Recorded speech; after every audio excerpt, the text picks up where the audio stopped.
Right, another moment with us, another very old friend, Mr. Arun Sawant of the Eknath Shinde Sena, namely the real Shiv Sena. Eknath, Arun Sawant साहब नमस्कार. नमस्कार बजाज जी, Pradeep ji. So nice of you. नमस्कार sir. नमस्कार. आज बड़े खुश लग रहे हैं. आज सर जो है मूड बहुत अच्छा है. आज बढ़िया है. इसका मतलब वोटिंग बहुत अच्छी पड़ी है आज. लग रहा है. क्या है सर, जरा बताएं हाल क्या है आज जो वोट पड़े हैं, क्या हाल है सर उसका, जरा बताएं. आज मुंबई में और महाराष्ट्र के कुछ हिस्सों में जहां जहां पर वोटिंग हुआ है, काफी लोगों में उत्साह दिखाई दिया और लोगों ने विकास को साथ देने का उन्होंने जो एक वादा किया था, तय किया था उन्होंने, और विकास करने वाली पार्टियां यानी महायुति, शिवसेना, भारतीय जनता पार्टी, राष्ट्रवादी कांग्रेस, अजित पवार, इनको मतदान किया है, ऐसी बातें बाहर सुनने में आ रही है. और ये तो मुझे पहले से ही विश्वास था कि पिछले 10 सालों में जिस प्रकार से देश के प्रधानमंत्री आदरणीय नरेंद्र मोदी जी के नेतृत्व में एनडीए सरकार ने काम किया था और महाराष्ट्र में मुख्यमंत्री एकनाथ जी शिंदे जी के नेतृत्व में यहाँ पर विकास के काम हुए, उस विकास के काम को देखते हुए मुंबईकरों ने मतदान किया है. अरुण सावंत साहब, आज एकनाथ शिंदे साहब ने कहा कि आज उद्धव बाला साहब ठाकरे जी जिस जो काम किया, हाथ पर उनको मोहर लगाना पड़ा. ये ब्लैक डे है, काला दिन है, आज काला दिन है. ये बाला साहब ठाकरे जी का विचारों का एकदम उल्टा जिस प्रकार से उन्होंने किया कि बाला साहब ठाकरे कभी सोच भी नहीं सकते थे कि उनके कोई वंशज इस काम करेंगे कि आज जिस प्रकार से शायद उद्धव ठाकरे जी ने वर्षा गायकवाड़ जी को कांग्रेस पर मोहर लगा दिया और शिव सैनिक जितने उनके साथ लगे थे सब ने कांग्रेस को वोट कर दिया. ये black day, he said it's a black day. Arun Sawant साहब बोले this is not can not be tolerated and never be tolerated history of Shiv Sena. कैसे देखते हो सावंत साहब? जी प्रदीप जी, आपने बिल्कुल सही कहा है. मुख्यमंत्री साहब ने भी अपने मन की जो व्यथा है वो जनता के सामने बोलकर व्यक्त की है. सचमुच ये काला दिन है. बाला साहब ठाकरे की आत्मा को आज सचमुच दुख पहुंचा होगा, क्योंकि जिस बाला साहब ठाकरे ने ज्वलंत हिंदुत्व का, मराठी मानुष का यहाँ पर हमेशा विचार रखे थे और हिंदुत्व को बचाने के लिए, बढ़ाने के लिए उन्होंने जिंदगी भर काम किया, लेकिन उनके जो सुपुत्र है वो आज कुपुत्र बनकर सामने आए और उन्होंने बाला साहब ठाकरे के सारे विचारों को धूल में, मिट्टी में मिला दिया. आपको मालूम ही होगा, अलग अलग चैनल के ऊपर जनता ने देखा है, पूरे देश की, महाराष्ट्र की, मुंबई की जनता देख चुकी है और जनता ने उनको अपने, मतलब ये उद्धव जी ठाकरे जी जो है उनको अपने मन से कब का निकाल दिए हैं. क्योंकि उनके इलेक्शन में आपने देखा होगा कि बाला साहब ठाकरे का फोटो वो लगाते थे और ये कहते, ये बताने की कोशिश करते थे कि हम बाला साहब के पुत्र हैं, हम बाला साहब के विचार के ऊपर चल रहे. लेकिन जिस बाला साहब ठाकरे जी ने जिंदगी भर ये कहा कि मैं कांग्रेस का साथ कभी भी नहीं जाऊंगा, मैं अपने पार्टी का शटर बंद कर दूंगा, दुकान बंद कर दूंगा, लेकिन कांग्रेस का दामन कभी भी मैं पकड़ूंगा नहीं. लेकिन उसके विपरीत उद्धव ठाकरे जी और उनकी जो बच्ची कुची सेना है उन्होंने किया. उनके प्रचारों में आप अगर देखे रहेंगे प्रदीप जी, बजाज जी, तो जिन्होंने देश विघातक यहाँ पर काम किए, ऐसे कुछ लोग थे, मूसा जैसे, उनकी पार्टी में उनके कैंडिडेट के लिए प्रचार कर रहे थे. उनकी रैलीज में आप देखेंगे तो पाकिस्तान के झंडे लहरा रहे थे, जहां पे कि भगवा झंडा लहराना चाहिए था. लेकिन हर जगह पे जाके वो सिर्फ मुस्लिमों का तुष्टीकरण करने के लिए, मुस्लिम वोट अपने को एक गट्टा कैसे मिलेंगे ये देखने के लिए उन्होंने हाथ में पाकिस्तान का झंडा पकड़ा. इससे बढ़कर गंदी बात और कुछ हो ही नहीं सकती राजनीति में. और ये सिर्फ ये लोकसभा का इलेक्शन नहीं प्रदीप जी, मैं आपको आज दावे के साथ कहता हूं कि आने वाले विधानसभा और मुंबई का जब कॉर्पोरेशन का इलेक्शन रहेगा, इनको मुंबई की और महाराष्ट्र की जनता धो डालेगी. यही मैं एक सेंटेंस में आपको कह सकता हूं. अरुण सावंत जी, कहा तो ये भी जा रहा है, इसी के ऊपर जरा चर्चा बढ़ाते हुए मैं चाहूंगा आपका रिएक्शन क्या है इस पे, जो हमें मालूम पड़ा है. लोग ये कह रहे हैं कि उद्धव ठाकरे जी ने आज बाला साहब ठाकरे के खिलाफ वोट किया है, बाला साहब ठाकरे के विरोध में वोट किया है. ऐसा कहा जा रहा है। नहीं, आपका सवाल मैं समझे, जरा फिर से कहिए। समझ में सर, लोग ये कह रहे हैं कि उद्धव ठाकरे ने आज बाला साहेब ठाकरे के विरुद्ध वोट किया है, बाला साहेब ठाकरे के खिलाफ वोट किया है आज उद्धव ठाकरे ने। बिल्कुल, बाला साहब ठाकरे के जो विचार थे वो उनके घर में रहने वाले जन्मदिन से लेकर आज तक बाला साहब ठाकरे के साथ और विचारों के साथ ये उद्धव ठाकरे जी रहते हैं। लेकिन जो काम बाला साहब ठाकरे ने कभी जिंदगी में किया नहीं, आज उद्धव ठाकरे जी और उनके लड़के आदित्य ठाकरे, उनका जो मार्गदर्शक है, मुख्य मार्गदर्शक संजय राउत, इन सब ने मिलकर वो गंदा काम किया है। पूरे देश की हिंदुओं की आज गर्दन आज नीचे झुकाने का काम उद्धव ठाकरे जी ने किया है। उसको बाला साहब ठाकरे कभी भी स्वर्ग से माफ नहीं करेंगे। इस महाराष्ट्र की जनता कभी भी माफ नहीं करेगी, क्योंकि अगर इस उद्धव ठाकरे जी को सत्ता का, कुर्सी का इतनी लालसा थी तो कम से कम वो आदरणीय एकनाथ शिंदे जी के सामने आकर बोलना चाहिए था उन्होंने कि मुझे कुर्सी दे दो, मुझे कुर्सी की लालसा है, तो फिर मैं ये गंदा काम नहीं करूंगा। आदरणीय एकनाथ शिंदे जी उनको खुशी खुशी कुर्सी दे देते, लेकिन ऐसा काम जो वो कर रहे हैं वो काम उन्होंने कभी नहीं करना चाहिए था। इसीलिए आज महाराष्ट्र की जनता ने उनके विरोध में मतदान किया है, और जब उनको अपनी हार दिखाई दे रही तो उन्होंने तुरंत शुरू कर दिया है कि इलेक्शन कमीशन ने हमारे खिलाफ काम किया है, वोटिंग हमको करने नहीं दिया है, वोटिंग बूथ के ऊपर काफी लाइन लग रही थी, वोटिंग बूथ पे कोई सुविधा नहीं थी, वोटिंग बूथ के ऊपर मतदान में बड़ी बड़ी लाइनें लगी थी। ये तो हर बार होता है, बड़ी लाइन लगती, लेकिन 6 बजने के पहले तक, 6 बजे तक जितने भी लोग मतदाता मतदान केंद्र के अंदर आ चुके, उनको मतदान करने का हक मिलने वाला है। फिर भी उन्होंने प्रेस कॉन्फ्रेंस ली और ये बताने की कोशिश की कि हमारे साथ अन्याय हो रहा है। ये क्या था? तो ये सिर्फ जनता को ये बताने की कोशिश है कि अभी जो 4 जनवरी को, 4 जून को जब इनकी कड़ी हार होगी, उस वक्त वो ये बताएंगे कि नहीं, मतदान केंद्र के ऊपर हमारे साथ अन्याय किया गया, इसलिए हम हारे। कुछ देर बाद वो ये कहेंगे नहीं, ये जो ईवीएम की मशीनें थी वो मैनेज कर दी गई। कुछ क्षण के बाद वो ये कहेंगे कि हमारे ऊपर अलग अलग प्रकार से अत्याचार किए गए, इसीलिए हम हारे, नहीं तो हम तो जीते ही है। सावंत साहब, मोदी जी जब मुंबई आए तो उन्होंने एकनाथ शिंदे जी को थपथपाया। उन्होंने क्लियर कट लोगों को यह संदेश दिया कि एकनाथ शिंदे जी एक मुख्यमंत्री है जो 24 घंटा काम कर रहा है, 24 आवर्स लोगों के बीच में है और पूरे डेवलपमेंट का काम वो कर रहा है, संभाल रहा है, एंड बियॉन्ड एक्सपेक्टेशंस। उन्होंने आलोचना किया, बोले एमवीए का 2.5 साल।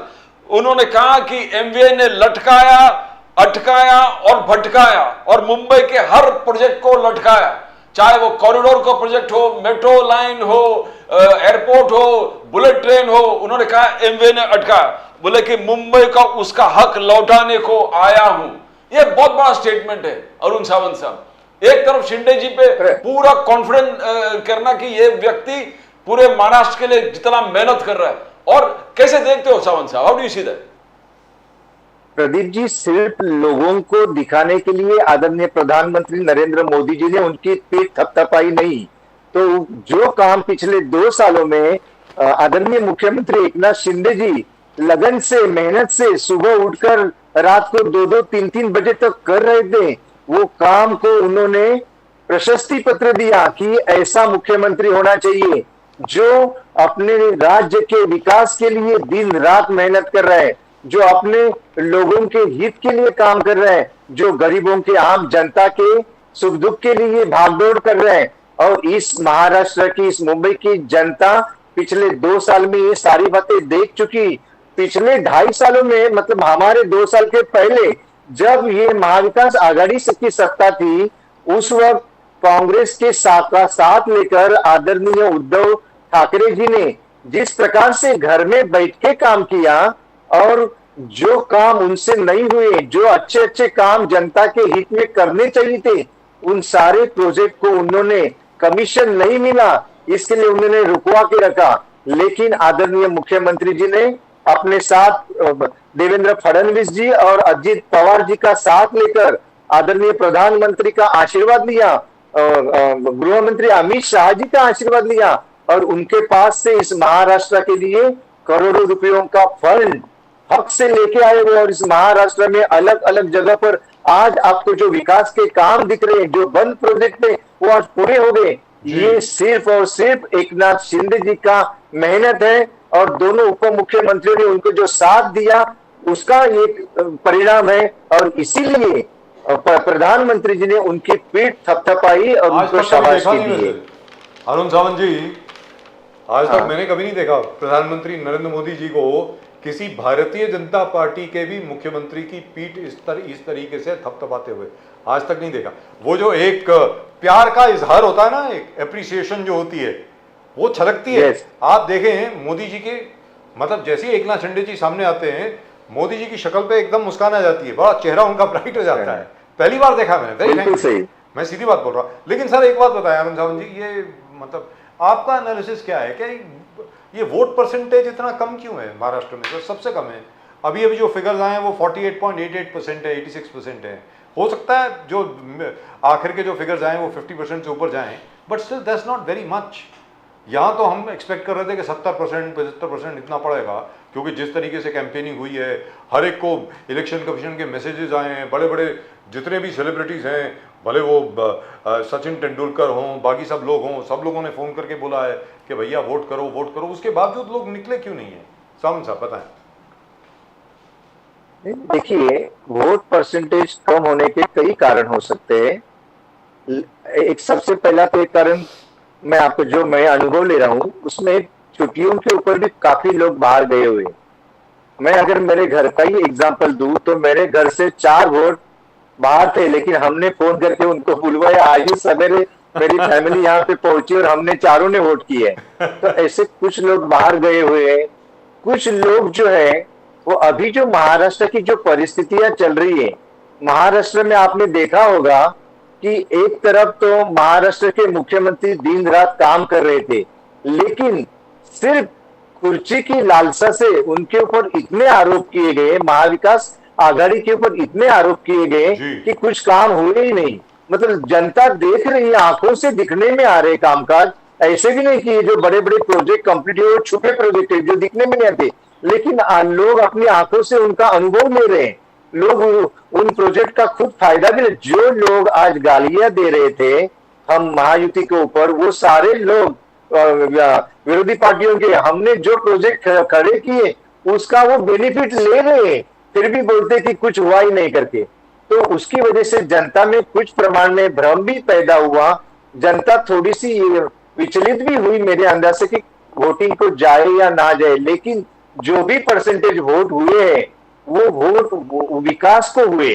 विकास के नाम पर आज जनता ने, देखिए आपने देखा होगा और जनता देख रही कि YouTube के ऊपर और अलग अलग सोशल मीडिया जो है उसके ऊपर इतनी गलत गलत बातें विरोधी पार्टियों के ऊपर फैलाई जा रही थी। फॉर एग्जाम्पल आप देखेंगे तो घटना को इन लोग बदल देंगे, घटना को इन लोग तोड़ मरोड़ देंगे, घटना को अपने आरक्षण को नरेंद्र मोदी जी हटाएंगे, अलग अलग प्रकार के। मतलब आप अभी भी चल रहा है सर, अभी भी चल रहा है, अभी भी चल रहा है। मतलब लोगों को इतना लोगों के मन में डर पैदा कर रहे थे कि ये देश आदरणीय नरेंद्र मोदी जी किसी को बेच देंगे, इस प्रकार से इनकी भाषा थी। अरे सर अभी तो ये बोला जा रहा है, मोदी जी की शक्ल देखिए कितना डरे हुए हैं, अमित शाह को देखो कितना डरे। अरे अगर मोदी जी डरे हुए हैं तो तुम सब तो खुश होने चाहिए थे। ये तो हमारा जो यहाँ पे महाराष्ट्र का एक प्रवक्ता है जो रोज सुबह उठता है और 9:30-10 बजे किसी गार्डन में जाके खड़ा रहता है और रोज मन में आए वैसी बातें बकते हैं। नरेंद्र मोदी जी जैसा आज जिसको पूरे वर्ल्ड में बड़े बड़े देशों के प्रधानमंत्री उनके सामने सर झुकाते, उसको जमीन में गाड़ के उसको दफनाएगा, ऐसे बात नहीं करते हैं। इसकी औकात है क्या इस आदमी की? अरुण सावंत साहब, राज ठाकरे जी को जिस प्रकार से आलोचना कर रहा उद्धव ठाकरे जी और सेम स्पोक्सपर्सन संजय राउत जी बोल रहे कि इनको एक ठाकरे चाहिए था तो राज ठाकरे जी को साथ में लिया, उनका कोई आइडियोलॉजी का मेल नहीं। 2019 में गाली देने वाले बोले कि दोनों को यहाँ पर महाराष्ट्र में कदम रखने नहीं दूंगा, और आगे जाके वो संजय राउत जी बोल रहे हैं कि आखिरकार राज ठाकरे जिस पार्टी को छोड़ा उसी सिंबल पर फिर मोहर लगाएंगे, राज ठाकरे जी धनुष बाण पर मोहर लगाएंगे। बोले कि ये चोरी किया हुआ सिंबल है, धनुष बाण है ना। आलोचना कैसे आप देख रहे हो राज ठाकरे जी पर, बिकॉज एकनाथ जी के साथ जुड़े हुए, तो किस प्रकार से आप देखते हो इस चीज को, बोथ उद्धव एंड? देखिए, बोलिए बोलिए। प्रदीप जी, राज ठाकरे जैसा एक यंग युवा जिसके पीछे आज महाराष्ट्र की काफी जनता है, और उसके ऊपर संजय राउत जैसा जिसकी औकात एक कार्यकर्ता के लेवल की है, उसने बात करना उचित नहीं है। और ना तो मैं उनकी बातों के ऊपर ध्यान देता हूं, क्योंकि कुछ साल पहले यही संजय राउत काफी अच्छा बात करते थे, काफी अच्छे विचार उनके थे, मैं ना नहीं कहूंगा, लेकिन पिछले कुछ सालों से उनकी बुद्धि भ्रमिष्ट हुई है, और उनके जैसा भ्रमिष्ट प्रवक्ता आज तक इस पूरे देश में कोई भी नहीं देखा मैंने। रही दूसरी बात उद्धव ठाकरे जी की, उद्धव ठाकरे जी जो अपने राज ठाकरे के ऊपर आज आरोप कर रहे हैं और उनको नीचे दिखाने की कोशिश कर रहे हैं, तो आज मैं एक बात कहूंगा कि राज ठाकरे कम से कम उद्धव ठाकरे से कई गुना आगे हैं। कम से कम उन्होंने अपना जो मूल विचार है, अपने जो बाला साहब ठाकरे ने जो विचार दिए थे, उन विचारों को तो उन्होंने तोड़ा नहीं है। अपने हिंदुत्व के विचार, विकास को साथ देने का विचार उन्होंने जो किया है, आदरणीय नरेंद्र मोदी जी के बारे में उन्होंने जरूर कुछ साल पहले कहा था, लेकिन उन्होंने ये भी बात पूरी जनता के सामने रखी कि जब अपने प्रधानमंत्री की कुछ बातें मुझे पसंद नहीं आई तो मैंने विरोध किया, लेकिन प्रधानमंत्री ने जब अपना कामकाज, विकास का कामकाज पूरे देश के सामने रखा, तब उसका देश का विकास करके दिखाया उन्होंने अलग अलग क्षेत्रों में। तो मुझे मालूम पड़ा कि जो बातें मैंने कुछ साल पहले की थी वो बातें गलत थी। मैं अपनी बातें पीछे लेता हूं और मैं आदरणीय नरेंद्र मोदी जी का जो विकास का एजेंडा है उसके साथ चलने की कोशिश करूंगा। और जो विजन उन्होंने अगले 25 साल का रखा है, ऐसा विजन रखने वाला प्रधानमंत्री आज तक मैंने देखा नहीं, और इसीलिए मैं हिंदुत्व के और विकास के विचारों के लिए आदरणीय प्रधानमंत्री जी का साथ दूंगा और मुख्यमंत्री एकनाथ शिंदे जी का साथ दूंगा, और इसीलिए वो आज हमारे महायुति में एक साथ है। अरुण सावंत जी, जो हम लोग जो गए थे आज वोटिंग के लिए, मैं खुद गया वोटिंग के लिए, तो वहां मैंने पूछा भाई कि ये इस बूथ के ऊपर जो हमारा बूथ है वहां पर रजिस्टर्ड वोटर्स कितने हैं, तो उनका 640 है। तो मैंने कहा अभी तक कितने आए हैं? कहता सर आप नंबर 370 है। तो मतलब वहाँ तो वोटिंग परसेंटेज इस बार 58%, 58% के करीब हो गया। मैंने वहाँ जो पुलिस कर्मी जो वहाँ थे, काफ़ी लेडीज़ पुलिस थी वहाँ पे, उनसे पूछा, मैंने कहा क्या हुआ आप लोग यहाँ पर हैं? एक तो मुझे तारीफ़ करनी होगी इलेक्शन कमीशन की और हमारी मुंबई पुलिस की, जो पुलिसकर्मी हैं उनके लिए सुविधाएं वगैरह बहुत अच्छी दी हैं, वेरी फ्रेंकली। सबको चाय मिल रही है, सबको रिफ्रेशमेंट मिल रहे हैं। वहाँ पहले की तरह जो अरेंजमेंट होते थे वैसे नहीं है, बहुत अच्छे अरेंजमेंट थे, very very very good. I am really impressed. So congratulation to the Mumbai police and to the election commission, very good arrangements. उन्होंने कहा कि सर बहुत गर्मी है, ये गर्मी की वजह से लोग नहीं निकल रहे हैं। जो लोग आए वो या तो बहुत जल्दी सुबह सुबह आए या अब रात को आएंगे, शाम को आएंगे। तो मुझे ऐसा लगता है शायद 1 या 2 घंटे या 3 घंटे या कल सुबह तक जो इलेक्शन कमीशन के फिगर्स आएंगे उसमें शायद कुछ इजाफा होगा, मुझको ऐसा लगता है। आपको क्या लगता है सर? अरुण सावंत जी। बिल्कुल बिल्कुल सही। अभी इलेक्शन कमीशन ने शाम को भी जब इन्होंने अपनी बड़बड़ शुरू की तो इलेक्शन कमिश्नर ने खुद कहा था सभी पूरे महाराष्ट्र को कि जो भी लोग भीड़ की वजह से बाहर खड़े रहेंगे तो 6 बजने के पहले अगर वो केंद्र के अंदर प्रवेश करते तो हम सभी को मतदान का हक देंगे, भले ये इलेक्शन कल तक चले, मतलब कल का एक दिन भी वो बढ़ाने को तैयार है, सुबह 4, 5, 6, 7 जितना भी समय हो उतने बजे तक सबको मौका मिलेगा मतदान करने का। तो आखिर तक अभी भी काफी जगह का ये चल रहा है, जब आंकड़ा बाद में फाइनल होगा 3-4 जगह पे अभी भी हाँ चल रही है। दूसरी बात आपने जो बात कही गर्मियों की, वो सच बात है, काफी गर्मी इस वक्त मुंबई में है। लोग 5-5, 6-6 बजे तक भी यहाँ पर ठंडक महसूस नहीं होती। 4-5 बजे 5-6 बजे तक इतनी गर्मी होती कि बगैर एसी चलाए लोग रह नहीं पाते। लेकिन यहाँ मुंबई में क्या सभी या महाराष्ट्र में सभी लोगों के पास एयर कंडीशन नहीं होते, नहीं तो होते। कुछ कारण ये भी एक कारण हो सकता है कि लोग मतदान में शायद ना उतरे हो। लेकिन मेरा ये मानना है, मेरा पूरा ये विश्वास है कि जो भी मतदान हो रहा है उसमें से 90% वोटिंग जो है वो विकास के नाम पे हो रहा है, विश्वास के नाम पे हो रहा है, प्रगति के नाम पे हो रहा है। और जो मेहनत पिछले 2 साल में एकनाथ शिंदे जी ने की उनके नाम पे हो रहा है। ये तो इसमें तो कोई दो राय नहीं। You know, जहां some- तक Pradeep ji, Yeah, yes, yes. जहां तक मेहनत का प्रश्न है, वहां पर एकनाथ शिंदे जी का कोई हाथ नहीं पकड़ सकता सर, उसमें कोई दो राय नहीं। जी प्रदीप जी, नो, आप बोलिए।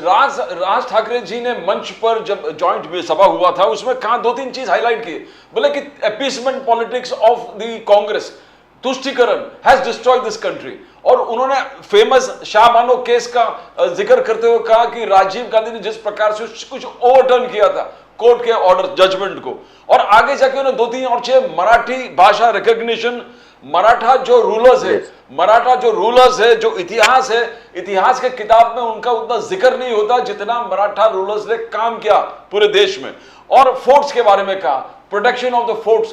तो क्या शिंदे जी इज अ वेरी वर्कहॉलिक, काम करने वाला, ये क्या सब हासिल होगा अरुण सावंत साहब?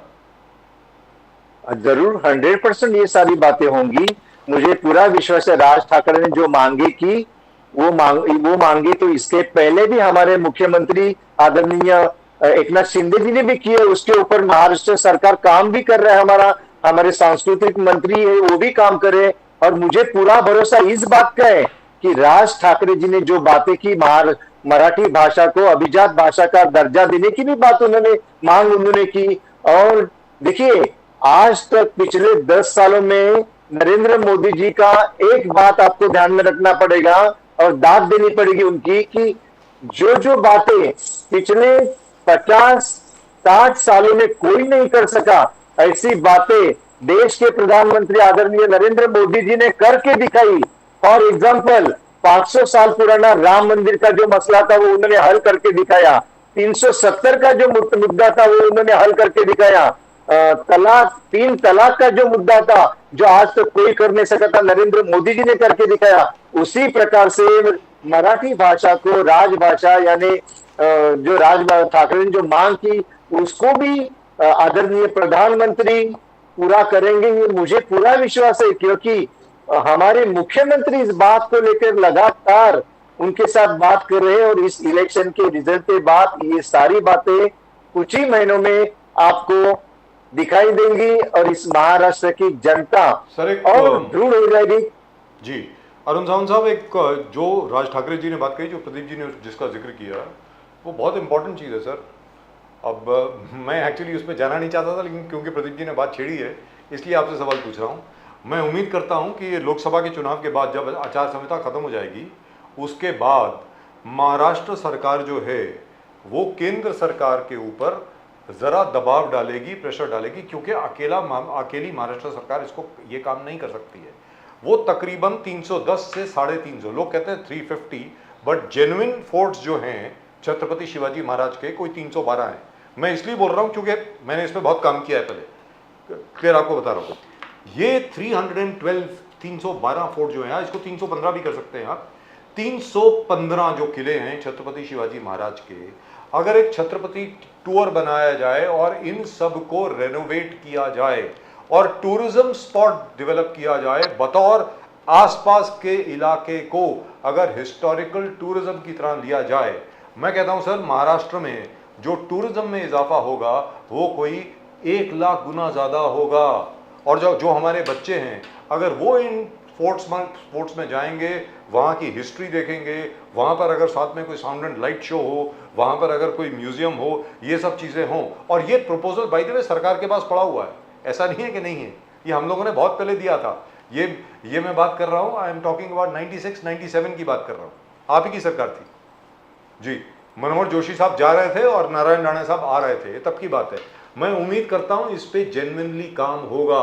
ये बात राज ठाकरे साहब ने मंच से कही है शिवाजी पार्क में नरेंद्र मोदी जी के सामने। अब आप बताएं अरुण सावंत साहब। बजाज जी, ये बात काफी इंपॉर्टेंट है, लेकिन मैं फिर एक बार कहता हूं कि जो बातें या ये जो आपने अभी छत्रपति शिवाजी महाराज के जितने भी फोर्ट है, जी। उस फोर्ट को जतन करने की और डेवलप करने की बात जो आप कह रहे हैं, राज ठाकरे जी कह रहे हैं, उसके ऊपर 2 महीना पहले एक मीटिंग हुई थी। उस मीटिंग में मुख्यमंत्री जी, हमारे इंडस्ट्री मिनिस्टर आदरणीय उदय सामंत जी और केसरकर जी और अन्य भी थे उसके उसमें और भारतीय जनता पार्टी के महाजन साहब, गिरीश महाजन, ये भी थे। उन्होंने ये जो फोर्ट है उनका जतन करने के लिए, उनका डेवलपमेंट के करने के लिए, डेवलप करने के लिए कुछ फंड भी सैंक्शन किए हुए हैं। उसके बाद ये इलेक्शन आया और इलेक्शन के इस दौर में वो सारी बातें रुकी हुई है, लेकिन फंड, पैसा जो चाहिए इसका जतन करने के लिए, वो ऑलरेडी एकनाथ जी शिंदे जी ने उसके लिए दिया हुआ है। और जो राज ठाकरे ने वो सिर्फ बात 25 कही करोड़ के उस लिए, बात सर। के ऊपर अमल हो रहा है। और आने वाले, आपको मैं बोलता हूं जी। कि विधानसभा के पहले ही इसके ऊपर कामकाज चालू होगा। ये बात आपके सहित पूरा महाराष्ट्र देखेगा। सर, क्योंकि उसका टोटल बजट जो है वो 1800 करोड़ से ज्यादा का है। अभी सिर्फ 25 फोर्ट के लिए अमाउंट जो है वो सैंक्शन किया है सरकार ने। यस, बिल्कुल बिल्कुल सही सर, ऐसा नहीं है कि मालूम नहीं है, ये खबर आई है। लेकिन टोटल 312 फोर्ट है सर। सर, महाराष्ट्र जैसी कोई धरती नहीं है पूरे देश में। महाराष्ट्र जितने टूरिस्ट स्पॉट्स कहीं नहीं हैं जितने महाराष्ट्र में हैं। दुखद बात यह है कि किसी भी सरकार ने उनको अच्छी तरह डेवलप नहीं किया। मैं उम्मीद करता हूं चुनाव के बाद एकनाथ शिंदे साहब इस वक्त इसके ऊपर अपनी नजरें इनायत करेंगे। मैं ये उम्मीद कर सकता हूं। प्रदीप जी, आप कुछ बोलना चाह रहे साहब, ये तो ये शरद पवार साहब बार बार ये कि लोकतंत्र खतरे में, संविधान को बचाना है, ये इलेक्शन इसलिए लड़ा जा रहा है कि लोगों के हकों को हम प्रोटेक्शन दे दो। लोगों का हक जो उनको फ्रीडम ऑफ स्पीच, एक्सप्रेशन, वो सब कब हो रहा है? उनके हक के लिए हम लड़ रहे हैं। ये चुनाव इज अ डिसाइसिव चुनाव। इसके बाद अगर मोदी जी जीत गए, डिक्टेटोरियल एक एटीट्यूड आ जाएगा पूरा देश में। ये शरद पवार साहब जिस प्रकार से कह रहे हैं, कितना सच्चाई है अरुण सावंत साहब? 100% ये सारी बातें झूठी है। आपको मैं एक बात बताऊंगा, महाराष्ट्र की जनता को मैं एक बात बताना चाहूंगा कि जब किसी पक्ष के पास, किसी संगठन के पास कोई मुद्दे नहीं बचते और उनको ये दिखाई देता है कि अब हम कुछ भी, जो सत्ता में जो पार्टी बची है, बैठी है, उसके अगेंस्ट बात करने के लिए हमारे पास कुछ भी नहीं बचता है, तो झूठ का सहारा लिया जाता है और ये हर कोई करते हैं। तो ये जो शरद पवार जी है, उद्धव ठाकरे जी है, या उनके जो प्रवक्ता है राउत जी, ये सिर्फ और सिर्फ झूठी बातें फैलाने का काम करे। अगर फ्रीडम ऑफ स्पीच इनके पास नहीं होता तो यही संजय राउत ये बात कभी नहीं करता कि मैं प्रधानमंत्री को जमीन के अंदर गाड़ दूंगा। अगर फ्रीडम ऑफ स्पीच नहीं होता तो उद्धव ठाकरे जी ये जो झूठी बातें कह रहे हैं वो नहीं कहते। अगर फ्रीडम ऑफ स्पीच नहीं होता तो शरद पवार जी भी ये सारी बातें नहीं कहते। इस राज्य में और इस देश में लोगों को फ्रीडम ऑफ स्पीच है। घटना में जो बातें लिखी हुई है वो सारी बातों का ये आज आनंद ले रहे, इसीलिए इस घटना को कोई भी डर नहीं है। इस घटना को देखा जाए तो कोई माइका लाल इस घटना को बदल नहीं कर सकता, उसमें चेंज नहीं कर सकता। ये बातें मैं भी कह रहा हूं और ये बातें आदरणीय प्रधानमंत्री 10 बार कह चुके हैं। लेकिन जब इनके पास कुछ कहने जैसा मुद्दा ही नहीं है तो यही बातें गरीब जनता को बताते जाने का और उनको बहकाने का, उनको झूठी बातों के अंदर डालने की, देखो आपके साथ क्या होने वाला है, आपका आरक्षण छीना जाएगा, आपके बाल बच्चे रास्ते के ऊपर आ जाएंगे, आप वोट कर नहीं सकते हो, इसके बाद इलेक्शन होगा ही नहीं। क्या क्या बातें कहेंगे इन लोग, सिर्फ और सिर्फ झूठ। सर, उसमें नई बात क्या है? जनता को ये बात इसमें नई बात क्या है? वो तो शुरू से, वो तो बाला साहब ठाकरे भी बोलते थे कि भाई कांग्रेस का यही काम है, शुरू से मुसलमानों को ये कहना रहे, देखो बीजेपी वाले आ जाएंगे, शिवसेना वाले आ जाएंगे, तुम्हारी नमाज बंद हो जाएगी, तुम्हारा खतना बंद हो जाएगा, सन्नत बंद हो जाएगी, यहाँ तक कि तुम्हारी कुरान शरीफ भी बंद कर देंगे ये लोग। तो ये इसमें नई बात क्या है सर? ये तो आप, मुझे लगता है आप तो मुसलमान समझ चुके हैं सर। ऐसी I don't think there will be any, मुझे नहीं लगता कि अब कोई भी बजाज जी जी बताएं सर प्लीज। बजाज जी देखो, पहली बात ये मैं कहना चाहूंगा कि इस देश में और इस राज्य में जो भी मुसलमान रहते हैं, जो इस हिंदुस्तान को अपना देश मानते हैं, उनको इस देश से या इस देश के प्रधानमंत्री से या हमारे मुख्यमंत्री से कोई भी डर नहीं है। लेकिन कुछ ऐसे मुट्ठी में रहने इतने जो मुस्लिम लोग हैं, जो पाकिस्तान का नारा इस हिंदुस्तान में रह के देते, उनको हमारा विरोध है। और उनके लिए प्रधानमंत्री हो या हमारे मुख्यमंत्री हो, उनको हम सबक सिखाएंगे, इतना नक्की है। सर सीधी बात है, जहां तक कि मुसलमानों का सवाल है, हिंदुस्तान के लिए मुसलमानों ने भी उतना ही खून बहाया है जो कि बाकी सब लोगों ने। हमारे सबसे पहले महावीर चक्र विनर जो थे हिंदुस्तान के, परमवीर चक्र winner was of course captain Somnath Sharma. The first Mahavir चक्र विनर वाज ब्रिगेडियर उस्मान। तो मतलब हम भूल नहीं सकते सर। जी प्रदीप जी, आप सावरकर एक बहुत बड़ा इशू है। सावरकर जी, वीर सावरकर, मोदी साहब ने फिर मुंबई में उस चीज को जागरूक कर दिया। बोले राहुल गांधी जी चुनाव है करके चुप है, बात नहीं कर रहे, आलोचना नहीं कर रहे वीर सावरकर जी का। आगे जाकर कौन गारंटी लेगा कि राहुल गांधी फिर सावरकर जी के बारे में बोलेंगे नहीं? ये बोलने का उनका है परंपरा, वो बोलते रहेंगे। क्या उद्धव ठाकरे जी लेंगे गारंटी? क्या शरद पवार जी लेंगे गारंटी? ना, ये बहुत बड़ा एक चैलेंज है, एक बहुत बड़ा चैलेंज है अरुण सावंत साहब। सावरकर लोगों, महाराष्ट्र के जितने लोग हैं उनके दिल से जुड़े हुए, और ये सह नहीं सकते कि सावरकर जी का आलोचना करे। क्या do you think Modi ji का स्टेटमेंट जो who is going to take the guarantee Rahul Gandhi ji के बारे में?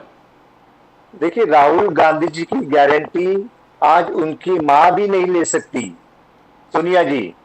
और राहुल गांधी जी की इतनी औकात नहीं कि वो आदरणीय स्वतंत्र वीर सावरकर के ऊपर अच्छी बात है। वो तो हमेशा उनके अगेंस्ट बात करते हैं और ये बताने की कोशिश करते हैं कि मैं, देखो, मैं राहुल गांधी, मैं कितना बड़ा हूं, मैं स्वतंत्र वीर सावरकर के ऊपर भी बात कर सकता हूं। लेकिन पूरा देश जानता है, पूरा महाराष्ट्र जानता है कि आदरणीय स्वतंत्र वीर सावरकर जी का जो शौर्य था, जो उनका महत्व है महाराष्ट्र के लिए, इतिहास के लिए, वो कितना बड़ा है। उनके ऊपर राहुल गांधी थूकने की कोशिश करते हैं, लेकिन वो उनके मुंह के ऊपर ही गिरते हैं। तो देश की जनता जान चुकी, राहुल गांधी जैसा बकवास आदमी अगर स्वतंत्र वीर सावरकर के ऊपर बात कहे गंदी, या और किसी के ऊपर कहे, हम लोग उसको कोई सम्मान ही नहीं देते, क्योंकि उनकी उतनी औकात भी नहीं।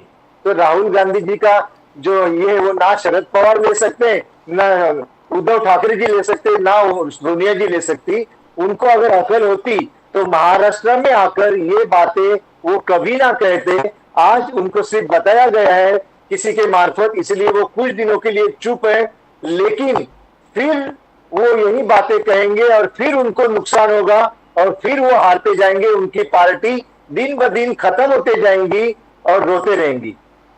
Arun Sawant ji, thank you so much for joining us. चलते चलते ये भी बता दें, आपके खुद के हिसाब से जो पुराना आंकड़ा आपने दिया था वही स्टैंड करता है कि आपकी सीटें ज्यादा हो गई हैं या कम हो गई हैं? देखिए बजाज जी, सीटें ज्यादा या कम का अभी सवाल बचा नहीं है। अभी सवाल यही बचा है कि प्रधानमंत्री जी, आदरणीय प्रधानमंत्री, कौन से दिन में कितने बजे फिर एक बार, तीसरी बार हैट्रिक करके शपथ विधि वहां पर प्रधानमंत्री की कुर्सी के ऊपर बैठ रहे। प्रधानमंत्री तो वो बन चुके, सीटें कितनी मिली उसको अभी मैं महत्व नहीं देता हूं। अरुण सावंत जी, बहुत बहुत धन्यवाद आपका हमारे साथ जुड़ने के लिए। आपको जय हिंद, जय महाराष्ट्र, जय भवानी, जय शिवाजी, वंदे मातरम। जय हिंद, जय महाराष्ट्र, जय भवानी, जय शिवाजी, जय Bhavani. Thank you sir, thank you very much. That was wonderful. Always a pleasure talking to Mr. Arun Sawan. He's Yes, very you clear had good and very testimony. straight and upfront. But I hope they really do work on the Chhatrapati Shivaji tour and the project, which consists of about 312. आप कितने सालों से, I remember you talking about this right in Mumbai, 2000, 1999 से लगातार. So I've been working on this project. Actually, Yes. Ajit Baburao Kerkar sahab, Okay. former chairman of the Indian Hotels Limited, the Taj Hotels. He was the chairman of the entire committee, and since then we've been working on this since 96, 97, and I hope they do wake up, because you got 350 forts. Out of them 312 are very directly associated with Chhatrapati Shivaji Maharaj. 30 of them, 25 or 30 of them are of course huge forts and which are very well known. There are others which are not so well known. Now my point is, those forts could be the focus for all-round development around the entire area, and that could bring in tourists from all over the world. It would be fantastic. Forget tourists from all over the world. Even domestic tourism itself would be such as would require a huge quantum leap in local infrastructure. I hope it happens. We saw the same thing happen in Kashi. We saw the same thing happen in Ayodhya. In Ayodhya, and Yes. we are seeing the same thing happening now in Mathura. Yes. And of course in Ujjain, at the Mahakaleshwar corridor. I hope the same thing happens over here in Maharashtra. Well, one can only hope. But that's just about it. All of us have voted today. I hope all of you in Mumbai also voted. That is the finger right there. All that for you. Right, and you can hear the bell, which is very loud today. So nice of you. So do subscribe to the channel. Channel को subscribe जरूर करें, share करें, like करें और कृपा करके अपने comment भी भेजें. Please do send your comments. मैंने ये नहीं बोला कि आप जरा वॉल्यूम कम कर दें, उतनी वॉल्यूम रखें. घंटी की वॉल्यूम जबरदस्त होनी चाहिए साहब. जो नहीं भी सुन रहा उसको सुनना चाहिए. The continent of Africa should hear it, and they can hear it fine. That's it. That's all we've got for you. Pradeep ji और मेरी तरफ से आप सब लोगों को हैप्पी वोटिंग डे. और I hope whichever government wins, whoever wins, I hope they work for the And people of protect the constitution. And that goes without saying. That, of course, we have to work within the framework of the constitution. That's it. आप सबको प्रदीप जी और मेरी तरफ से नमस्कार. जय हिंद, जय महाराष्ट्र, जय भवानी, जय शिवाजी, वंदे मातरम. Vande Mataram. जय सिया राम, हर हर महादेव. Har Har Mahadev.